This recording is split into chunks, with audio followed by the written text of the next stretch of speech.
Alhamdulillah udah sampai di perbatasan Desa Lumbung Mas ya. Itu kita lihat ke bawah. Itu adalah Desa Lumbung Mas. Tidak mungkin lur trek sebagus ini tidak saya dokumentasikan. Mbak, gak ada Pokari Swat, Mbak.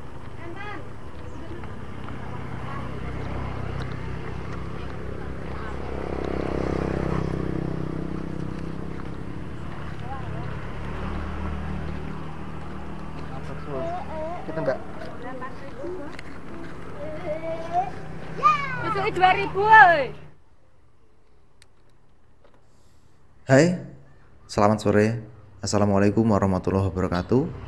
Sobatku, dulurku dimanapun kalian berada, bertemu lagi dengan saya.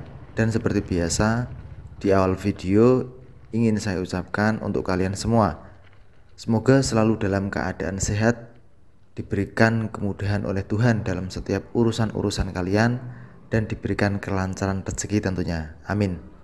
Sobatku dimanapun kalian berada, alhamdulillahirrabbilalamin, sore hari ini saya masih diberikan kesempatan oleh Tuhan untuk berolahraga. Ya, berolahraga dengan bersepeda. Sekali lagi, bagi saya, bersepeda adalah sebuah olahraga, salah satu olahraga. Dan olahraga yang menyenangkan adalah bersepeda, menurut saya pribadi. Kalau kalian punya definisi lain tentang bersepeda, sah-sah saja tentunya. Baiklah sobatku dimanapun kalian berada, sore hari ini alhamdulillahirrabbilalamin saya memulai perjalanan berolahraga saya bersepeda, dimulai start dari rumah, dari desa Pucak Wangi. Sore hari ini saya ingin menuju trek bahagia. Ya, saya menyebutnya trek bahagia.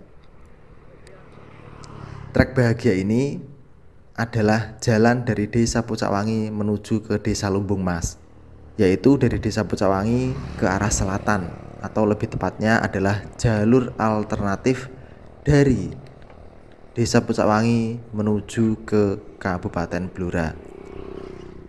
Saya namakan rute ini adalah rute bahagia atau rute asik karena memang kombinasi jalannya menurut saya sangat asik dan membuat bahagia. Bagaimana tidak? Jalan masih mulus, kombinasi antara cor beton dan juga aspal yang minim sekali kerusakan. Kemudian banyak sekali tikungan, banyak sekali jalan yang turun, kemudian ada juga tanjakan yang membuat kaki kita benar-benar bekerja keras. Baiklah sobatku semua, semoga perjalanan saya sore hari ini dalam berolahraga bersepeda bisa menjadi hal yang bermanfaat. Bermanfaat untuk saya, lebih-lebih bermanfaat untuk kalian semua. Dan sebelum saya mengayuh pedal lebih jauh lagi sore hari ini, sebelum sampai ke puncak bukit yang ada di perbatasan desa Lumbung Mas, ada baiknya kita berbincang-bincang, ya omongan-omongan nggak penting lah. Sebenarnya sudah lama saya ingin mengisi konten-konten saya yang berdurasi panjang, mungkin dalam perjalanan motor atau juga perjalanan bersepeda seperti ini. Saya ingin sekali mengisinya dengan sebuah renungan untuk kita semua. Untuk sore hari ini kelihatannya saya ingin ngobrol-ngobrol ya, ngobrol-ngobrol sendiri, tapi ya ngobrol-ngobrol sendiri tentang apa itu manusia, kemudian sifat-sifat dasar manusia yang sudah saya pikir-pikir dari kemarin. Apakah manusia itu dibekali hanya dengan sifat-sifat buruk saja, atau yang lebih pas saya bilang sebagai hawa nafsu ya, yaitu sifat buruk atau hawa nafsu, yaitu menurut saya seperti iri, dengki, hasut, kemudian ambisius, lalu suka bergunjing, dan segala kejahatan yang satu circle dengan sifat-sifat tersebut ya tentunya. Itu saya sebut sebagai hawa nafsu. Ataukah manusia juga dibekali hati nurani, yaitu segala sifat kebaikan, pengasih, kemudian sifat empati, mematuhi norma-norma kehidupan, ya. Kemudian menghargai setiap perasaan manusia, saling tolong menolong, tidak berbohong, itu kan sifat-sifat baik yang saya lebih suka menyebutnya sebagai hati nurani, ya.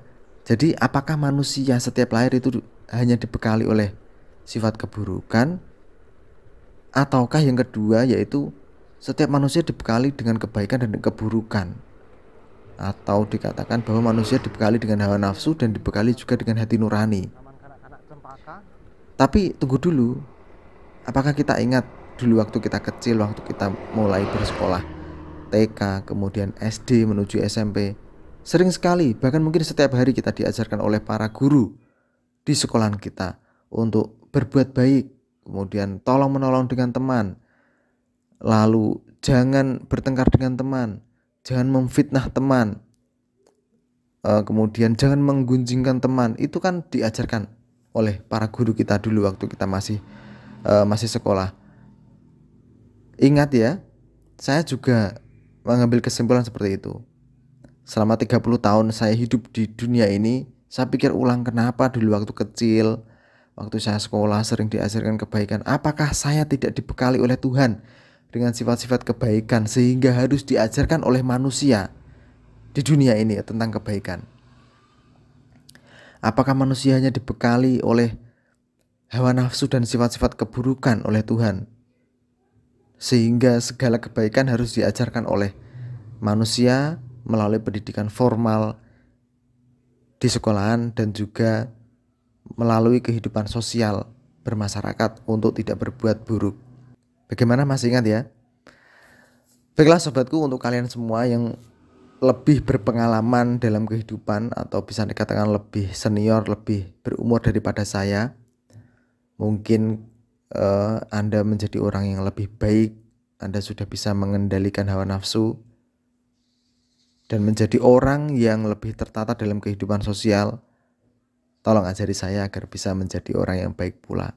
Kembali lagi ke hawa nafsu atau sifat buruk manusia.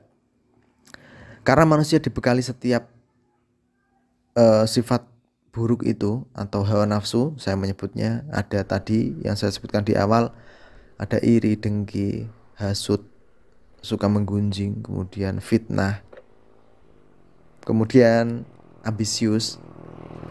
Itu sebenarnya memang saya pikir kembali manusiawi sekali.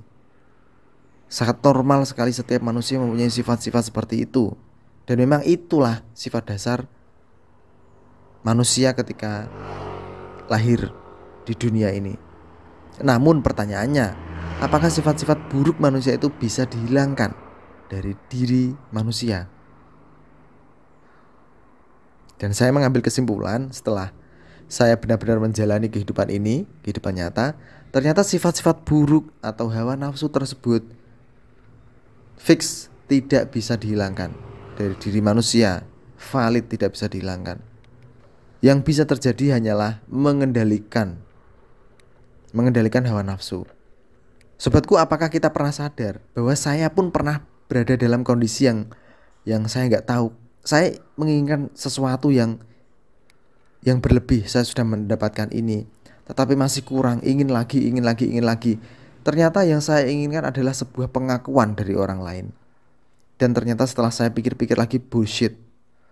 Semua itu gak ada gunanya buat diri saya. Untuk apa saya mencari pengakuan dari orang lain? Dan itu hasilnya sangat buruk sekali untuk kehidupan saya. Tidak pernah menghargai apa yang pernah saya capai, tidak pernah bersyukur tentang apa yang sudah saya dapatkan. Saya berada dalam titik tersebut. Dan akhirnya saya pun tersadar, semua hawa nafsu ini, semua hawa nafsu yang menguasai diri saya valid, tidak ada gunanya. Tidak ada gunanya sama sekali. Yang ada hanya ambisi yang akhirnya menjadi ambisius. Dan kemudian yang terjadi adalah menghalalkan segala cara, tega menyikut teman sendiri, tidak bersikap sportif dalam setiap kegiatan, kemudian tega menjegal teman sendiri. Itulah yang terjadi. Maka kita sudah dikuasai oleh yang namanya hawa nafsu dan juga segala sifat keburukan yang ada pada diri manusia. Kembali lagi, yang bisa kita lakukan sebagai manusia adalah mengendalikan hawa nafsu. Sadar bahwa kehidupan ini hanya sementara. Tidak haus pengakuan orang lain, karena fuck, gak ada gunanya. Alhamdulillah udah sampai di perbatasan Desa Lumbung Mas ya. Itu kita lihat ke bawah. Itu adalah Desa Lumbung Mas. Tinggal turun aja, ini jalannya turun sampai ke Desa Lumbung Mas. Karena ini sudah jam 4 lebih 10 menit. Kita berhenti dulu di sini sambil istirahat, menikmati pemandangan sore hari yang kebetulan langitnya sangat kelabu sekali ya, agak mendung. Semoga saja nanti perjalanan pulang tidak kehujanan. Tidak mungkin lor, trek sebagus ini tidak saya dokumentasikan. Ini ya hutan Desa Lumbung Mas, masih ada pepohonan jati, tetapi ini sudah dimanfaatkan untuk bertanam jagung juga dari para petani. Oke, kita mendekat sebentar ya. Pirang tundun Pak, sing ilang Pak? Setundun. Aku lagi pinggir Tegal ya tak gedang-gedang nih. Di dalam ya? Kulo tilawang Pak. Moga Pak dilajengake. Tak ngalir kula. Hiburan Pak.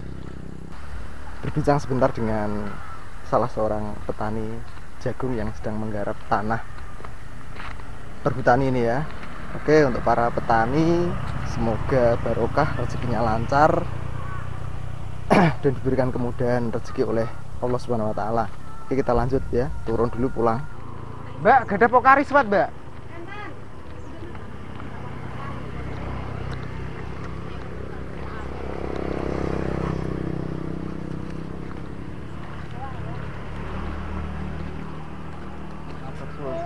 Kita Mbak. Besoknya 2000 woy. Kembali 2000. Pun Mbak.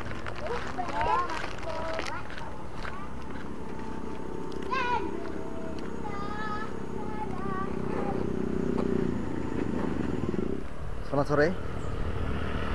Sudah beli Pokari Sweat tadi dari warungnya mbak-mbak yang ada di pinggir hutan. Ini kita perjalanan turun. Perjalanan turun ini nggak mungkin nggak saya abadikan karena jalannya sangat oke sekali, sangat menyenangkan.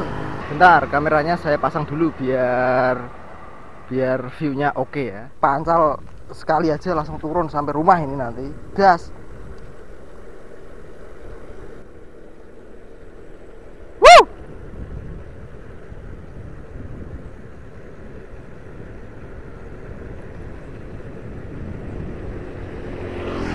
Stop ini sekali saya lebat dikit top ini nek tinggu.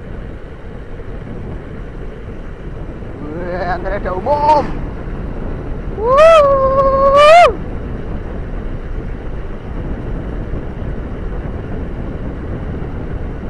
Las. Awas. Ser. Mantap.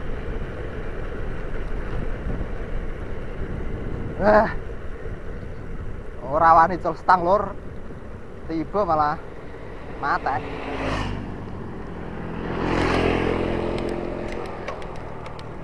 Pancal pisan medune.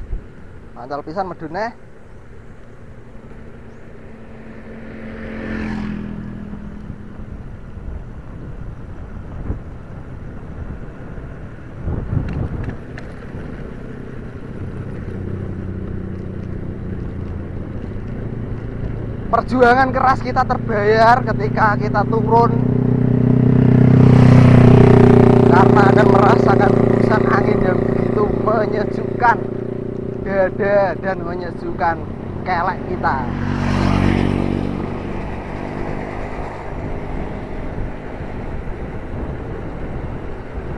Los ya.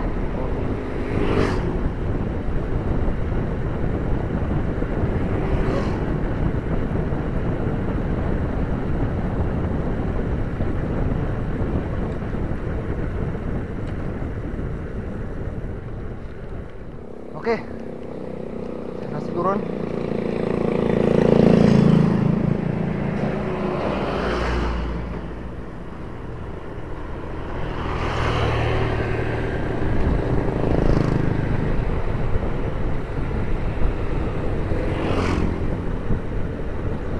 Wah.